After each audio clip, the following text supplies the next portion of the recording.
Welcome back to the Celtic Way, and it's the Grand Old Team, episode number 9. I'm Tony Haggerty at Haggerty10 on the X or Twitter handle. I'm joined, as always, by the wonderful Kevin McKenna. The Celtic Dad podcast. We're back. Statler and Waldorf are not deceased. We are here. I think I was away in Germany and then had a week's holiday. Kevin was also the same. I've been very busy political-wise. So there you go. But we're back, ladies and gentlemen. So hope you enjoy the topic up for discussion. And it's Celtic, the SFA and Scotland. This is another one of Kevin's choices. He's got a lot to say on this subject. So we shall dive headlong into what we're about. But we thank everybody for their kind comments on the 8 episodes so far. We are at number 9, so there you have it. But yes, we're talking about Celtic, the SFA and Scotland. And in particular, Kevin, we're talking about the relationship that various Celtic players have had, turning out for the national team, and various episodes involving Scottish football's governing body, et al. Now, do you want to kick off with anything in particular, Kevin? Well, I'll go into a bit more detail as to why we've been discussing this, and it's a discussion. And unless I've completely misread the mood over the decades of my fellow Celtic fans, it's a discussion that comes up often and sometimes, for no apparent reason. And it's this, to what extent are Celtic fans supporters of the national team? And more often, why do we not appear to support the national team with anything like the fervour that we support Celtic? Now, I know that there will be supporters of other teams who will say, well, you can't expect to support your national team with the same fervour because you get handed your support for your local team or your club. It's usually handed down generation to generation. There's a lot of emotion. There's a lot of healthy tribalism attached. There's all sorts of family connections, social, cultural connections. And that's especially so with Celtic. But with Celtic and Scotland, there's another thing. First of all, there's a slight suspicion on the part of other fans, maybe some of the media, that those of us who have Irish heritage would rather support Ireland. That if it came a head-to-head between Scotland and Ireland, that we wouldn't be too upset, put it that way, if Ireland won. And all the stuff surrounding that. And the reason, okay, we could have this discussion at any time, but again, unless I'm imagining things, I thought that a couple of Celtic players were targeted very, very unfairly during the Euros, those being Callum McGregor and Tony Ralston. And personally, I thought some of the criticism of both of those, but especially Big Tony, was well out of order. And there were undercurrents of something else there. And before I say anything, this isn't a Rangers thing. Yeah. Even this week, I saw on Twitter by a couple of people who I like, whose accounts that I follow, who were they were having a go at Callum McGregor. He's not even playing, and it was to the extent that don't Scotland get the ball forward a lot more now that McGregor's not playing. I thought Tony Ralston was outstanding in midweek. I thought he's been really good for Scotland over the last 2 or 3 games. In fact, of the 6 games, I think, including the 3 in the Euro finals, I mean, again, maybe I'm looking at this through green tinted specs, but there was only one half, and that was the first half against Germany, where he didn't play well, but neither did anybody else. So that's what got me thinking. That's the background to this, Tony. You mentioned Callum McGregor and Tony Ralston. They're recent examples, the most recent examples of Celtic players playing for Scotland coming in for unnecessary criticism. I wouldn't say it was a rant, but I had a shot back at Souness via the Celtic way when he mentioned the Celtic captain didn't actually name Callum McGregor. Yeah. And I had a bite back at him on the Celtic way, and it's infantile. It was infantile. It's on the website for those who want to check that out, and that did very well in terms of people reading it because they were kind of well said kind of stuff. But those two players are two amongst a litany that the Celtic supporters would say down throughout the years that players receiving treatment from Scotland supporters or just treatment from the SFA in general in terms of their selection or inclusion or non-inclusion. You can make that out. I'm old enough to remember the likes of Paul McStay, Brian McClare, Maurice Johnson, Charlie Nick, and Roy Aitken getting it tight from the Scotland supporters. When I was fervently going to watch Scotland games in kind of the mid-80s. So I can remember that vividly, and you did wonder why, but then you kind of it started to make sense as you grew older and wiser, or grew older and unwiser, as the same would be in my case. But yeah, I mean, it's as you say that this is not a Rangers baiting episode because I've no truck with that. And I want to put my cards on the table that I'm actually quite a passionate and fervent Scotland supporter, Kevin. I love seeing the national team doing well. And I've only ever supported Ireland if Scotland have never been in a tournament because there's a likelihood that there's Celtic representation in Irish teams. And, sometimes there's two or three. So I thought, well, and the thing is, you don't support them. You just like to see them do well. You don't get, I don't go up my room and cry if they get beat at all, but I remember cheering like mad when Paddy Bonner saved that penalty from Timofte at the World Cup in 1990 and Ireland got through to the quarterfinals.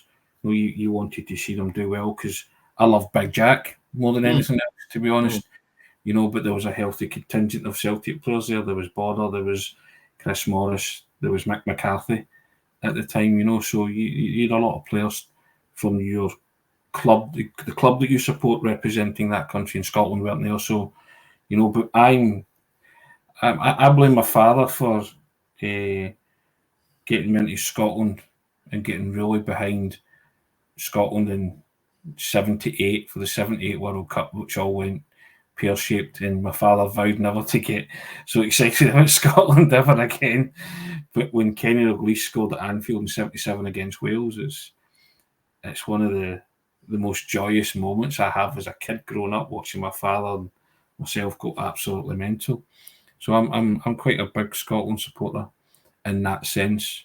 But yeah, one of the places we start with, and it always astonishes me, and no doubt it'll astonish you, but you look at Jimmy Johnston, 23 caps for Scotland.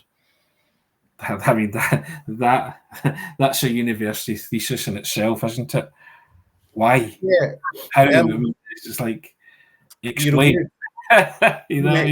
You mentioned, your dad being responsible for, because of his passion for Scotland. With me, it was the reverse. My dad didn't take me to Scotland games. It wasn't a conscious decision. He just wasn't interested in. And when I began to quiz him about this, because I remember vividly the qualifiers for the 74 World Cup, Scotland hadn't qualified for the World Cup, but at that time for 1958, we had played, and then we had to wait till 1974. So we missed the 62 in Chile, 66 in England, 70 in Mexico. And in those years, football became global.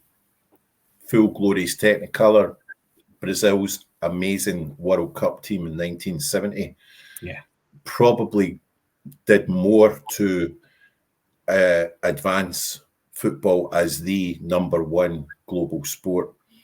And there was this feeling, Scotland had to get there. We're missing out, and it's been so long, or had been so long. Then we qualified, beating Czechoslovakia 2-1 at Hampden in 1973. There were 5 Celtic players playing.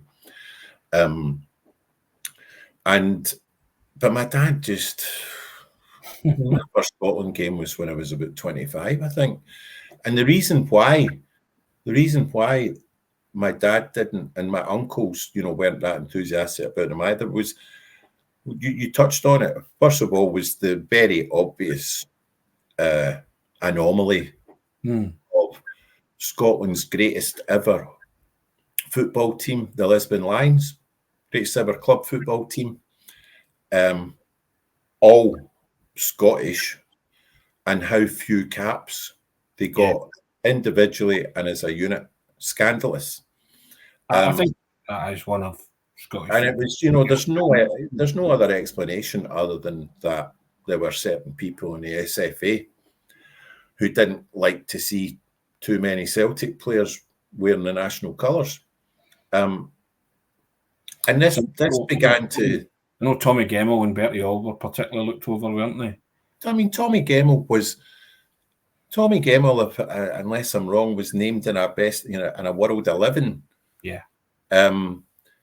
He and Bobby Murdoch and Jimmy Johnston were lauded across Europe. Jimmy Johnston was second or third in the Ballon d'Or 1967. Yeah. He was somehow beaten by Florian Albert, who nobody will have heard of. Yeah, I checked that to see what Ferencváros did that year, and he. I think he was third. Bobby Charlton was second, I believe. So I remember having a chat about this years ago with the amazing, venerable Celtic historian Pat Woods, and Pat's theory about why Jimmy. I'm going off slightly off tangent here. Pat's theory was that the kind of judging college, the electoral college for those who were qualified to vote, had a disproportionate number of English journalists on it at that point, and that they were still smarting from the fact that Celtic, a Scottish team, had succeeded where Liverpool, Manchester United, etc., hadn't in the European Cup. And they gave it to Florian Albert when across Europe, Jimmy Johnston had made himself a household name. Anyway, I digress. My point is that these players, some of those players were lauded across Europe for what they achieved, the way they achieved it, the sort of football they played. And the cap return was just embarrassing. And then for a few years, I was as fervent as anybody else when we won. When we got to the '74 World Cup final and we beat Zaire 2-0. Played outstandingly well against Brazil, drew 0-0, and 1-1 with Yugoslavia in the last game. I can remember, I think it was Billy Bremner almost on the verge of tears, congratulating Joe Jordan for the last-minute equaliser when all had seemed lost when Yugoslavia had opened the score. But then, at that point, there was that infamous incident, or not incident, that infamous little episode where Kenny Dalglish was about to break the record for the number of consecutive caps for Scotland. 34 in a row, I think it would have been. Something like that. And it was held by George Young. George Young, yeah.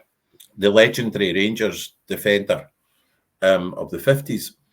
And as it became clear that Kenny was about to break that record, inexplicably, he disappears from the Scotland squad in the old home internationals and then is restored to the squad for the third game, which was always against England.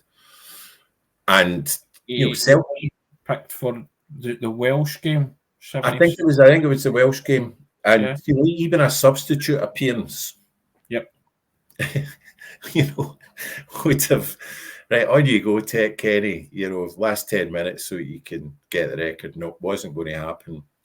And that said to a lot of Celtic fans, I think, of my dad's generation, this isn't right. There's an agenda here.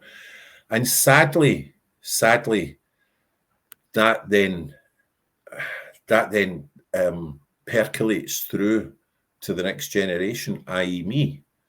So it's not that my dad was hostile to Scotland, far from it, and he certainly wasn't, supporting Ireland. He just was sickened, like a lot of men and women of his generation. And you'll know yourself, and any football fan will know, you have to, the kind of love is so often imbued and handed down. And if it's not handed down, there's a reluctance. And that, as I said, my first ever game was against Norway, a 1-1 draw in 1989, I think. And I could count out, I think I've maybe been at about 15, 16 Scotland games. I want to see them do well. I love to see them do well. I'm not making a massive effort to go and see them. But what point out at that time when you're talking about players being selected or not selected, the Scottish national team was picked by an SFA committee, wasn't it? Not necessarily by the manager. Yeah, there's the urban myth that Willie Orman was leaned upon by those selectors in the SFA to keep George Young's record. Yeah, that was the influence. Proving that or not, as the case may be, but I doubt Willie Ormond would have known. Correct. Willie Ormond wouldn't have known anything about this. But the addendum to that is that Kenny Dalglish did go on to smash George Young's record under Jock Stein. When Jock Stein was a Scotland manager, I think he played something like 43 in a row. When Jock Stein became the manager, Kenny Dalglish being the Scotland record cap holder, 102 caps, and joint goal scorer alongside Dennis Law with 30 goals for his country. So he eventually did do that. But and again, as you say, that seeped into the consciousness of your dad's generation. And as you say, it's handed down to certain generations. And me and you are kind of almost about similar generations. No matter, my father didn't have a huge bugbear about stuff like that, but he did mention it from time to time, and he mentioned the treatment that certain Celtic players got whenever they turned out for their country. And then there was also seemingly the story that certain players like Paddy Crerand and Jimmy Johnson used to say they no longer wish to be selected for Scotland, and then the manager at the time, if it was Stein or whoever, would just say you're ill, say you've not, you've got a hamstring injury or something. And then to bring that up to date, a lot of people said that that's what Rangers players used to do under Souness. Yeah. He felt there was an SFA agenda against him whenever, I remember he got banned from allegedly breaching a touchline ban. Remember, there was footage of him on Scott Sport peering out from behind the tunnel, and the SFA kind of made an example of him. So there was that time when the Rangers players who were called up for Scotland somehow mysteriously had injuries and couldn't make it, no competitive games or not. So you cannot deny that these sort of things went on, can you? For whatever reason, you put two and two together, don't you? Yeah. There was another thing going on as well, which used to upset my dad, and this would be in the late 60s, early 70s, and men of his generation, which was when Celtic players were selected, they were subject to quite a lot of abuse by Scotland fans. Now, part of that was because at that time, I think probably more Rangers fans than now supported Scotland, and they turned up in numbers. I don't know if that's the case, but I think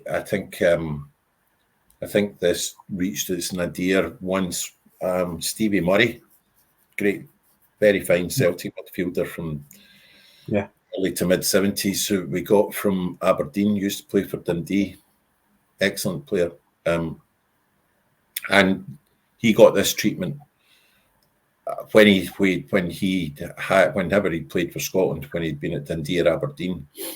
That of course didn't happen, and I might be wrong here, but I think I think he was very upset about this. But again, on the other hand, I can name you every game Scotland played in the 74 World Cup, 78 World Cup, the 82 World Cup, the 86 World Cup, all the results, all the scorers, 1990 World Cup, for God's sake, and as for the Irish thing, I go into these competitions and it used to be the kind of the old single transferable vote. Obviously, when Scotland go out, or if they're not there, then my vote next goes to Ireland if they're there. And then I know this seems a little bit odd, but after that, I always like to see England do well. I was brought up with English football, Shoot magazine. You'll get this podcast shut down with comments like that, Ken. I've just always admired, always liked English football, and then after that, I like Argentina. I like to see Italy do well. I like to see Brazil do well. All the big, passionate footballing nations, the ones who eat, sleep, cry about it. I remember as a kid, the 1982 World Cup, and I remember cheering like mad when Jerry Armstrong scored in Spain out, and it was just absolutely sensational. It was. I make no bones about that. I was jumping about daft because it was Northern Ireland, and absolutely, as you say, your single transferable vote went to them. Well, I just kind of identify with them. Game shootout with the host nation, and everything was against them. And then all of a sudden, and I liked Norman Whiteside because he was a young guy, didn't support Manchester United. I just thought Norman Whiteside was a phenomenon. Martin O'Neill was playing for Northern Ireland. Didn't realise it, but I loved that Nottingham Forest team. Loved Martin O'Neill. So and they got through to what was probably now was just kind of semi-final, because it was a group stage that they ended up going into. And it was a 2-game group stage, and they played. I think they were France. I think. Yeah. 2-2 each with Austria, and battered 4-1 by France. France went through to the final because they topped that group. Or at least the semi-final. In fact, the semi-final. Every other home nation, apart from Scotland, has advanced. No, Scotland are the only home nation that have never got to the knockout stages of a major tournament. Yeah, because Wales got to the quarter-final in 58, John Charles. And then they Pelly's that run to the semis a few years ago. Yeah, they run to semis in the European Championship. Yeah, exactly. So it's just that whole single transferable vote nature of international football. I remember that vividly. And I remember thinking Scotland were on to a winner when they were 3-0 up in jig time against New Zealand. Thinking, this is easy. We were on our way, conceded 2 goals that ended up knocking them out. again on goal difference. So, I mean, but going back to that original thing about Celtic players and that fractious nature that they've had representing their country with certain elements of the support, you can't deny it. You heard it and you've seen it for yourself, and lots of them, it's a proud moment to represent their country, but I would imagine that it would be, very soured when these kind of things happen. I mean, the criticism of Callum McGregor was just, I beggar belief, because apart from anything else, Callum McGregor gave everything for Scotland. Yeah, so did Brown as well, and he got criticised, didn't he? Yeah, and Callum a couple of years ago, I think for 2 seasons in a row, no professional footballer anywhere in Europe had played more games for both club and country in any given season than Callum McGregor. So he, there were several occasions, as Callum McGregor was becoming a really vital player for Celtic, there would have been a temptation for him just to miss the odd wee Scotland game, or for the manager to say, you know what, Callum, mon son, I'll stick in a sick note. It never happened because presumably Callum McGregor, just loved playing for Scotland. And then, to see him slaughtered over the course of those 3 games in the Euros was just shocking. I don't want to denigrate other Scotland players. I know we've got a limited bunch, although that's less so in the last year or so, because I don't think any other Scotland manager of the modern generation has had so many players playing for so many top 5, top 4, European leagues. But that's another issue for another day. But the way Scotland have played, the way they've had to set up, it's quite clear the job that Stevie Clarke was asking Callum McGregor to do, which is, anchor that man, not so much, get yourself forward, make the killer pass, but just be the thread that links defence and an attack, because he can be trusted with the ball. And I just don't know where that criticism was coming from. The criticism of Tony Ralston was just an absolute disgrace. I think Ralston's an easy scapegoat, though, isn't he? I know, and some of our fans, been a bit guilty of that as well. No, I've admitted before that I was guilty of that, but he forced me into a U-turn because just of his commitment, his fervour, his passion for the cause, and and we get that he might not be the most gifted, but listen, he gets tore in, and he's got the heart of a lion. He really has, Tony Ralston, and just on attitude alone, because he doesn't exist in a vacuum. You'll read the criticism, you'll hear it, but he never turns down the chance to play for his country, and he's always the same. He's wholehearted and he's committed, and for those qualities alone, I admire that. That nothing phases him, nothing gets to him, and he's been on the end of ferocious criticism. And I'm sure, like all modern day players, he's on social media. You'll not be able to escape it. Somehow, he's got an unerring ability to blank it out and produce performances like the other night, when I think it was only when Portuguese sent on Lera, the winger, that he gave him a hard time, but that was near the death, and I think Charlie Mulgrew at one point said that Lera had corkscrewed Tony Ralston into the ground at one point, which is fine because he's not the only fullback that'll ever do that to in world football. The boy's a talent. So, but I thought Ralston was one of Scotland's excellent players the other night, I have to say. But it kind of sparked old memories You know, you know, the criticism during the Euros, especially of him and McGregor, and it was just something I'd been aware of. Yeah. Also, you know, James Forrest, it happened with him as well. You know, will we still turn into James Forrest, etc., etc.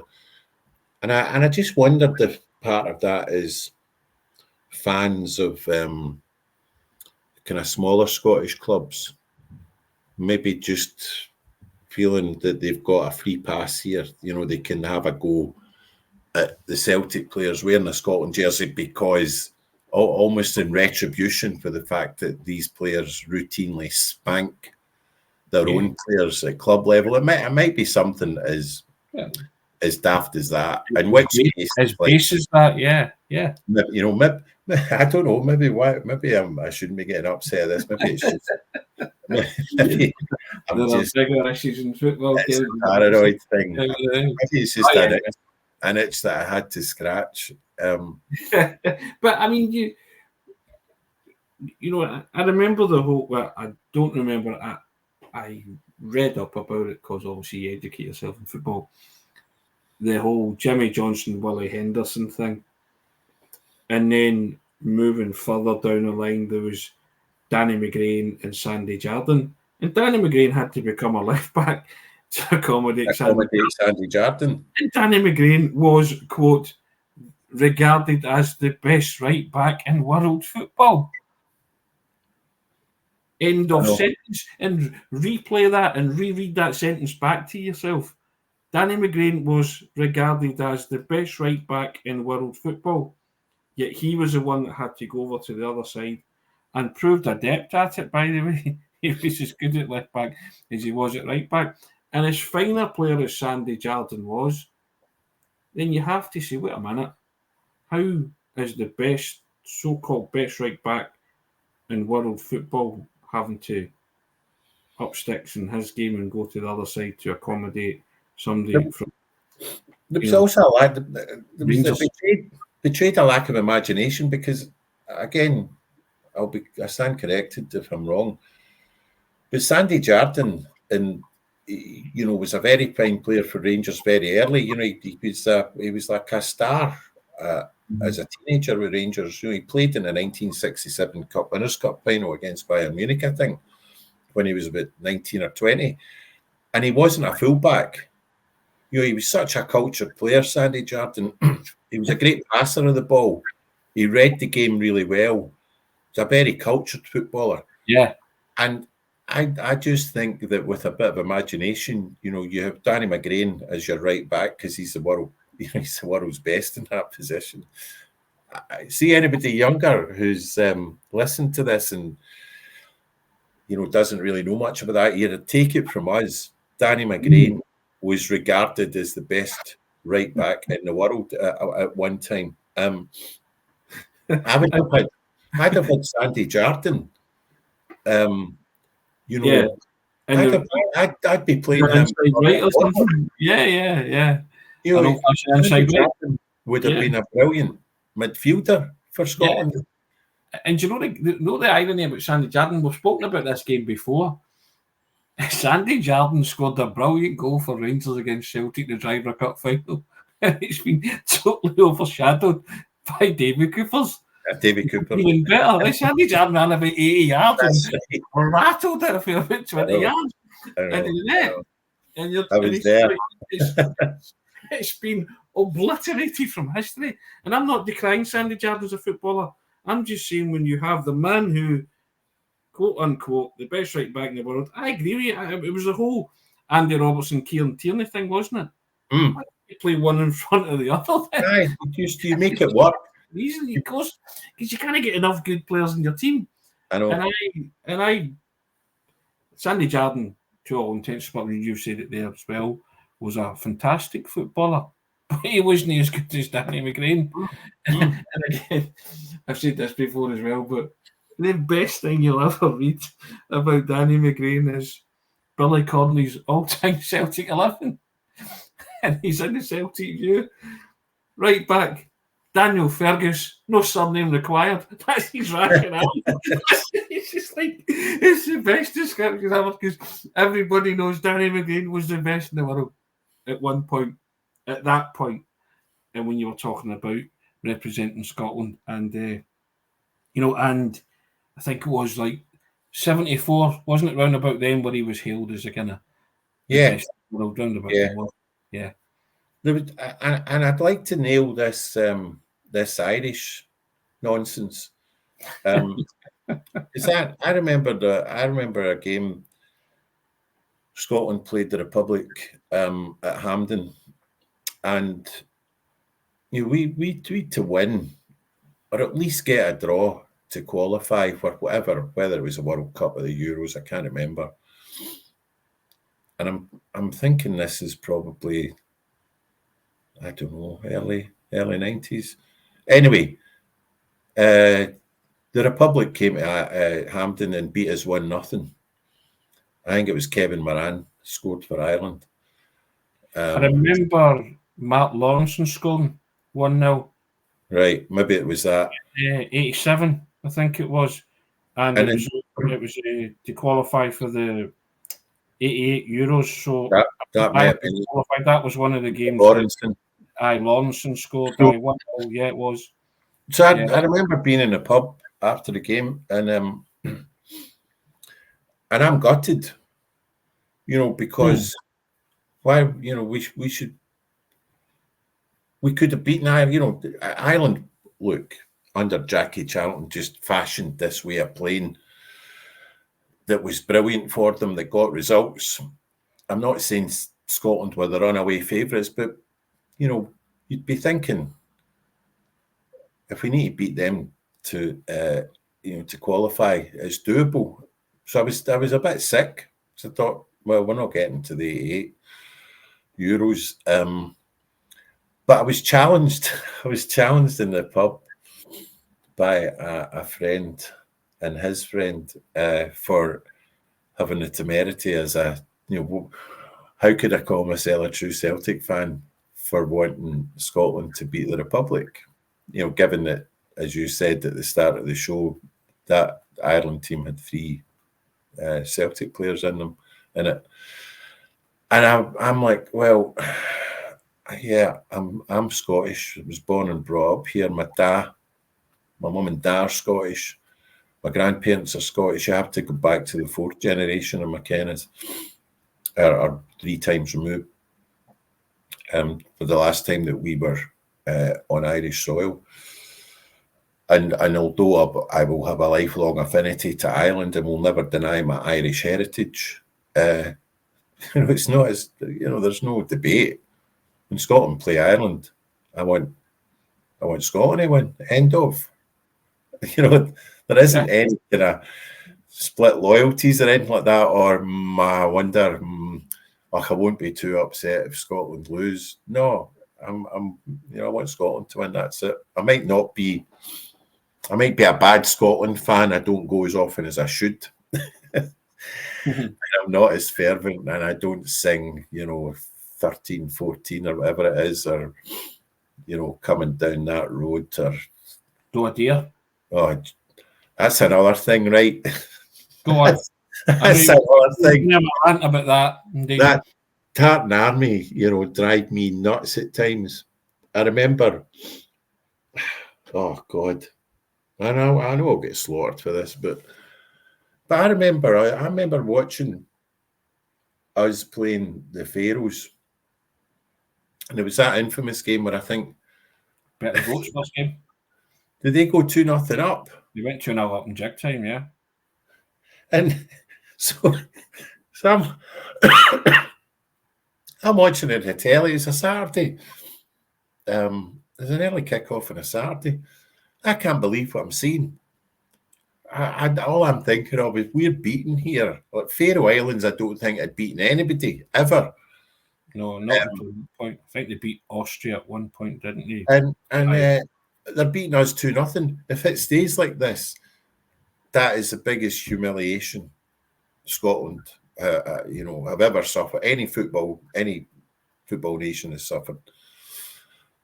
And And there's this gaggle of Tartan Army fans behind the goal, and they're singing, they're singing Sound of Music songs. Right, I do idea. And I'm going, that's just as embarrassing as being beaten 2-0 by the Faroe Islands. So we're on the verge of our most embarrassing defeat ever. And you get that shower of bozos singing a song from the shower, the Sound of Music, and it's going all over the world. How can he take us seriously as a nation? You know, Bertie Vogt's first game as manager, wasn't it? Oh dear, it was, yeah. 2002 springs to mind that. You know, and I'm thinking, get it right up, yous. Don't they know the seriousness of this, or is it just we're here for a day out? And I'm the last one to think. I'm not puritanical about going away with your club or country, supporting the football. Getting mad with it, getting howling with it, having a laugh. But come on, there's a game, and going 2-0 down and singing "Do a Dear," utterly unacceptable and a national embarrassment. Yeah, I mean, and I'm like you. I support Scotland, and if they were playing Ireland, I would support Scotland. I think you can trace my ancestry back to Cork and Donegal, but my mum and dad were Scottish, and grandparents were Scottish through I was born in Scotland, and you know what I mean. So, and I've been across to the likes of Cork and Donegal as you do, but as I say, it's not something that's huge. No, in my mind, I mean, I'm a fervent Celtic supporter. I've never ever had that, and I probably don't support Scotland with the passion and fervour that I do with Celtic. That's fair enough. I freely admit that, but I want my country to win football matches, regardless of who they're playing. That all said, right, there is a kind of Irish thing that kind of bugs me, and that's when you've got that was the treatment that was handed out to Aidan McGeady. Yeah. When he opted to play for the Republic of Ireland and not Scotland. And I'm saying this in the context of, I can perfectly understand why some Celtic fans, who identify very closely with Ireland might want to support Ireland instead of Scotland. I'm not going to condemn them. Mm-hmm.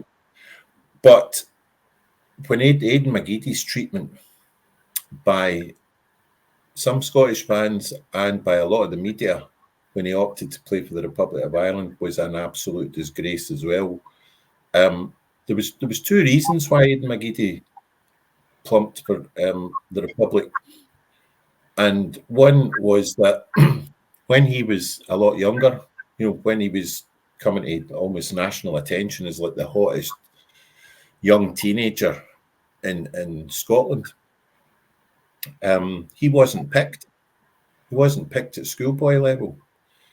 And Ireland, I think Packy Bonner saw his chance. It was for Ireland, yeah. Yeah. So, but there was another, even then, he might still have come back. But there was another reason. Aidan McGeady's family were absolutely infused with Ireland. Like they went back and forward every summer, every autumn, I think, as often as they could on holidays. Like they'd very, very deep-rooted family connections in Ireland, much more deep-rooted than mine. So it was almost to the extent that he had dual nationality. He would have been as familiar growing up with Ireland and Irish culture as he was with Scotland and Scottish culture. And he went on and played 90-odd times for the Republic. But he was booed often at various grounds because he played for Ireland. I think he'll tell you himself he get booed at every ground he went to. Yeah. But there are other, there have been other players who played for nations that they weren't born in. But McGeady was getting it. And again, it was because he played for Celtic. One of them, in recent memories, one of the best Scotland atmospheres and wins was the 1-0 against Republic of Ireland when Sean Maloney scored colour. Remember? That was one of the games that I was at, and that was a fantastic. It was a fantastic game. Scotland played really well that night, and they scored a brilliant goal. Great goal. And the rafters were raised at Celtic Park that night, and I think I was in a hotel down in London watching it, if memory serves, and on my laptop, and I went absolutely tonto at that as well.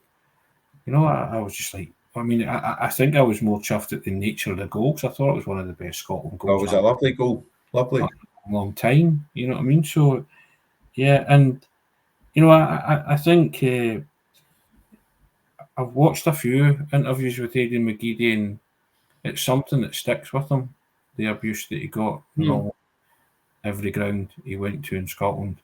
Certainly whilst playing for Celtic, and for the fact that he had chosen Republic of Ireland over Scotland. But as you say, he had a real affinity with Irish youth football from a very early age, when Paddy Bonner seized on the chance to get him involved in the international sector, and his family, as you say, did that. So, as you say, he was steeped in Irish culture and history, probably more so than he was. Yeah. His culture and Scottish history and that, and his national identity, probably identified as more Irish than anybody. And, I think you're right. I think the treatment of Aidan McGeady in particular is pretty shambolic. It has to be said. And whenever he went, he was subjected to real abuse, wasn't he? And it wasn't sporadic; it was constant. I've sometimes had cause to wonder over the years if I should expect Celtic's custodians, when we're talking through some of these events and patterns and episodes, why the Celtic board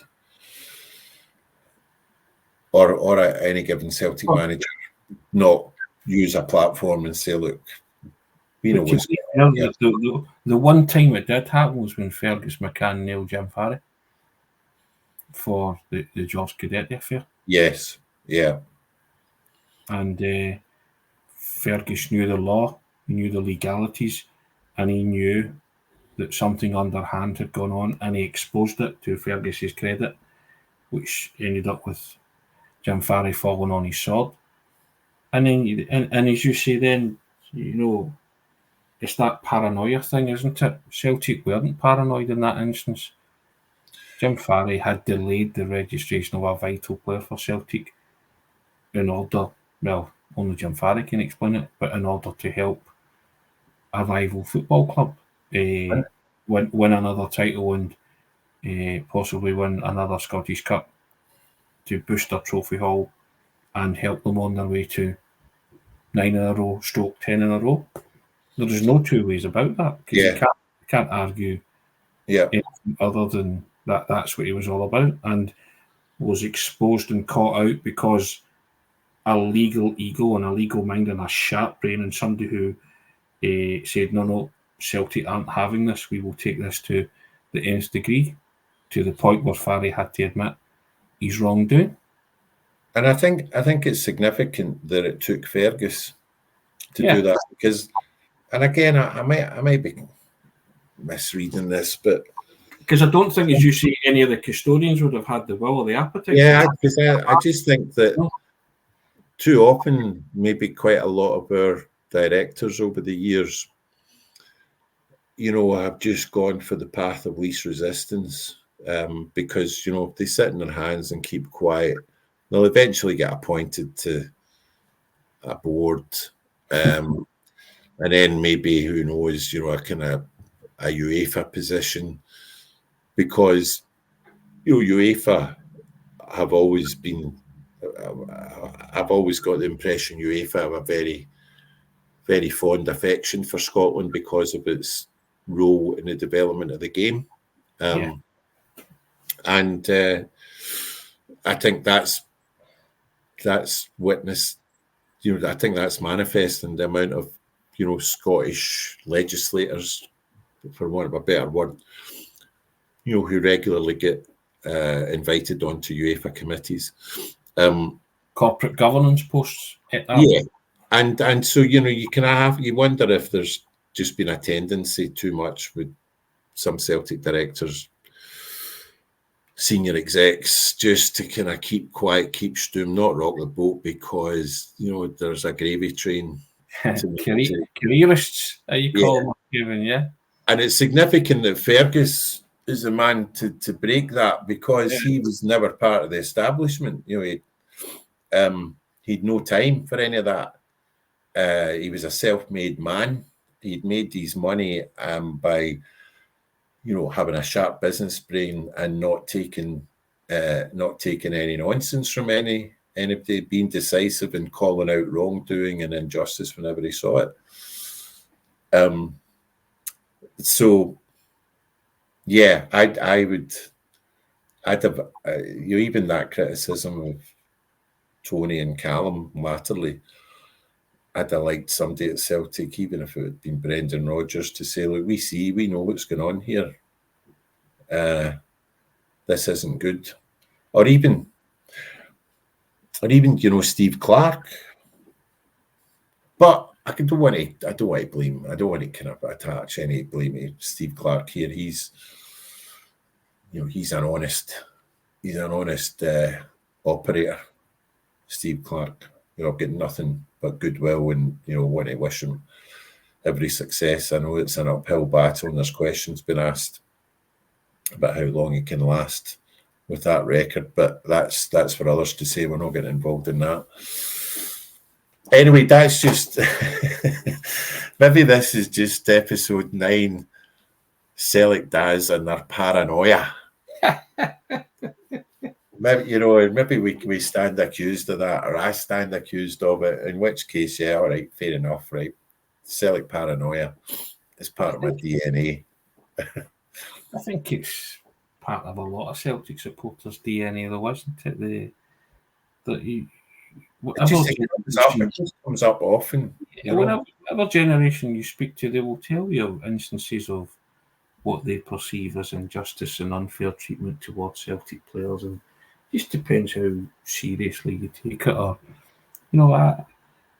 every fan's paranoid, aren't they? Because I've said before, especially when you're talking about Celtic supporters and referees, and they'll point out various instances, but you go to any supporter of any club and then take a broad section from down the years, they'll be able to give you a litany of decisions that have gone against them. And a lot of them will be against the likes of Celtic and Rangers. So, you're not exclusive, basically, in that sense. Every football supporter in every league all over the world will say referees are out to get us at a certain time, or that kind of stuff. So, but the Jim Farry one in particular I think it was shocking. Sore one. Yeah, and the fact that it took a real legal mind to expose it. Somebody who was sharp and said, we've been done over here, and I won't rest until this guy's fallen on his sword. Yeah. And fair play to him. And it's arguably one of the few times where somebody has stuck up for Celtic in that sense, when that perceived injustice has really affected the club and its standing, and he just decided I'm standing for that. And again, you look at it as well, and you say to yourself that there should be a statue erected to that man. Oh, I know. At Celtic, that should be the next. He is responsible for the modern day PLC Celtic as we know it. Yeah. Next to Jock Stein, he's the most important figure in Celtic's post-Second World War history.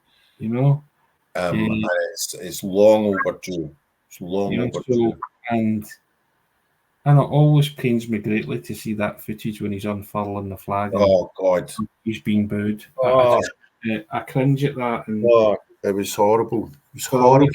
Yeah, I will never ever Oh. understand why that episode happened, but I think Celtic supporters have a lot to thank Fergus McCann for. As I say, the institution that is Celtic Football Club at this moment in time owes him a huge debt. It's a debt, it's an emotional debt that can never be paid back. Let's put it that way. Yeah. And we thank him for what he did. Loved him. Yeah, he was just he was a force of nature. Yeah, he really was. And I only ever met him once, and I was doing work experience at the Celtic View, and he came in, and in typical Fergus style, he was like that to Andrew. This is a new man. He was like, yeah, that's Tony. He's in work experience. He's not on the payroll, is he? He's not on the payroll. And so, no, it's just work experience. Good. Don't need another one. Can't afford another one. Yeah. And I was just like, hello, Fergus. Yes, all right, young man. Just like, and it was just one of those exchanges that lived with me forever. I was killing myself laughing, and I just thought it just kind of summed him up, didn't it? You know what I mean? But I was kind of in awe of him as he walked in. It was just like, it's Fergus McCann, you know, and it's just like, but a hugely important thing. You just said it there. You know, I think in terms of statues, that there should be some permanent memorial to him in some shape or form outside Celtic Park, and I would hope that is something that would be rectified and remedied in the near future. That's been Grand Old Team episode 9. Kevin's got it off his chest. I hope it's been cathartic. Kevin. I feel good. Always do. I'm like, I just feel like kind of weight has been taken off me. A shadow has been removed from the soul. And like all episodes, I hope you've enjoyed it, ladies and gentlemen, and I hope that it's, some memories have been brought to the fore for yourself and triggered as well. Not paranoia per se, but your own specific memories of individual players and the treatment that they had playing for Scotland and stuff like that. And what we like to think we move on and we get mature as we get older, Kevin. Yeah, but it doesn't happen. It doesn't happen, does it? We don't, as Kevin said, in the light of the kind of Ralston treatment and Callum McGregor, we thought it was a ripe subject just to get our teeth into, and yeah, I think we did that okay, Kevin. There was no real point in there, was there? Nobody. Nah. Just spleen venting, wasn't it? Yeah, nothing. Yeah, just had certain things get off your chest. As I say, hope you've enjoyed it, ladies and gentlemen. I've been Tony Haggerty, at Haggerty10 on the Twitter handle.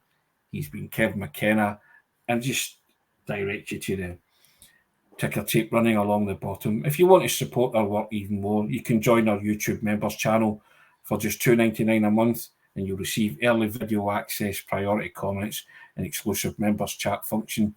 We appreciate everybody that's taken us up on that offer so far. But yeah, Grand Old Team episode number 9, Celtic, the SFA and Scotland. It's in the can, Kevin. All the best.